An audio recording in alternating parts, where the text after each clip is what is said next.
talk about it, Boulder. We don't have to do anything. We're going to outwork them. We're going to out-recruit them. We're going to out-scout them. So as we wrap up coverage around the NFL draft, we've got to talk about the massive impact that the Colorado Buffaloes have had in the draft, players picked up, and how huge this is going forward for what Colorado's doing. To me, really, there's only 5 words to say when it comes to Colorado's NFL draft situation is, we ain't hard to find. And I think the Buffs are going to be using that going forward with Coach Prime, leveraging that with recruits and showing just how impactful they have been. So we're going to talk about that because, as you can see the picture here, I post a comment in one of the videos I made. Yes, I read all the comments. I just don't comment back on all of them often, but because there's so many of them, so we appreciate all the love. But Black Belt Torsfield pointed out 15 Buffs and counting in NFL. Please do a video. So here's that video. Let's talk about that and how Colorado has outworked them, how recruited them, out-scouted them to building something that's going to be huge here on the Prime Time for College Football. Thank y'all for pulling up. I'm Jay.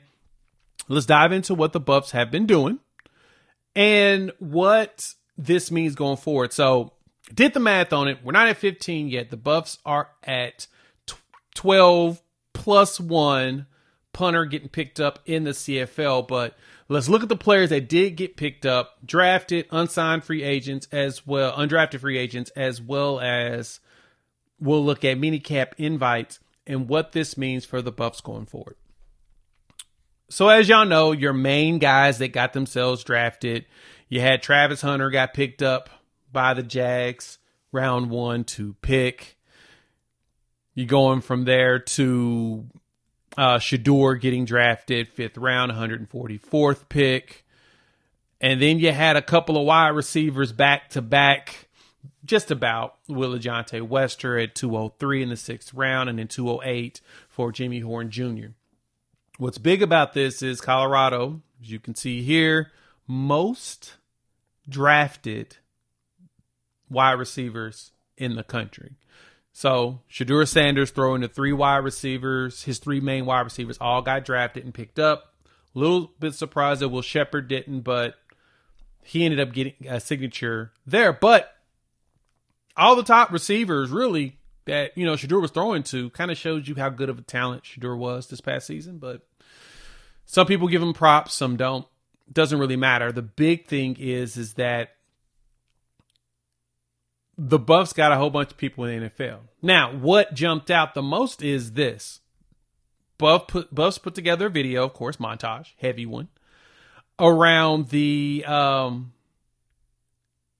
We Ain't Hard to Find NFL showcase. And in that showcase, the thing that is, of course, huge out of that is every single NFL team pulled up. And I think this is the only one, I haven't seen anybody else say this about that, is they're the only ones that had every single team pulled up to their NFL combine, their pro day. They're the only ones. And that is a massive recruiting tool going forward for Coach Prime and the staff, because this is literally what you talk about. The only thing that you point out is, look at how many NFL teams pulled up to see us. Sure, you could point out that Travis Hunter was probably the main person a lot of people want to see, but there's more to that. That's the relationship and leverage that Coach Prime has in conversation. Like, even honestly, for example, with the Cleveland Browns, got another video coming out tomorrow about Coach Prime's relationship with Cleveland and how this could give Shador inside track to starting soon. Talk about that in another video, like I said, tomorrow. But Prime's relationships in the NFL brought all of those staff members in, from head coaches to general managers to assistant GMs to assistant coaches, quarterback coaches, position coaches, whatever. They pulled up because they wanted to see what Prime was putting together and the players they had. That led to this. You've got yourself 4 guys picked up as undrafted free agent signings with, BJ Green, Shiloh Sanders, Will Shepherd, as well as Cameron Selman Craig. So the Buccaneers picked up 2 players and the Jacksonville Jaguars picked up 2 players. What more could you ask for from there? Well, then you add 4 more players being invited to mini camps. You have Shane Cokes, Seahawks, as well as the Broncos, in which I think he's going to end up being picked up by one of them.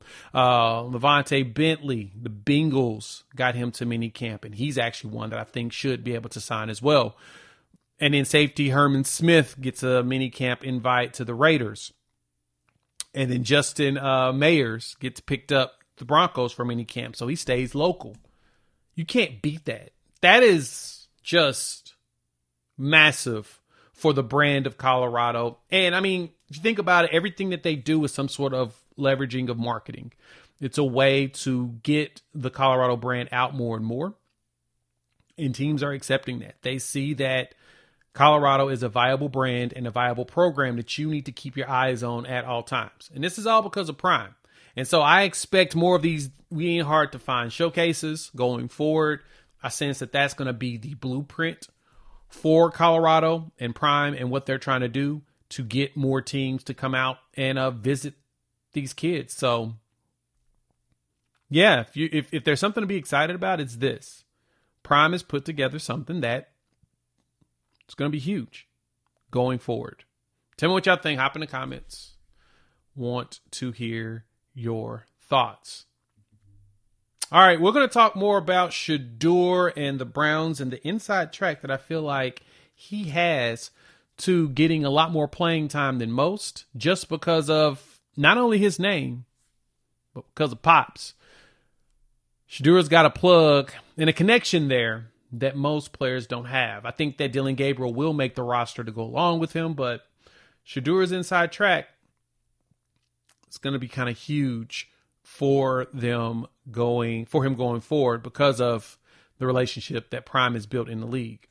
But overall, y'all tell me, am I crazy to think that Colorado's built something that NFL teams are going to be keeping a heavy eye on going forward? I want to hear from y'all, because I know some people was going to call me crazy and say, dog, you just gassing them up. Glazing is the thing that young kids say nowadays. I call them children. If you're using that word, you're definitely a child. But no, we're just looking at the tea leaves and seeing what's going on. And this is one of those things that's definitely apparent that Colorado is being watched heavily. Not only because of Prime. I mean, shoot, the coaching staff. You just added Marshall Faulk with Warren Sapp, Coach Mathis. I mean, you go down the list of all this NFL experience. Hall of Famers. Says a lot, right? We'll have a video also coming out, let's say end of the month. We'll go through the entire coaching staff, who they are, their resume, and what they mean to the Buffs going forward. So we'll do all that, and we'll chop it up with all of you next day or so.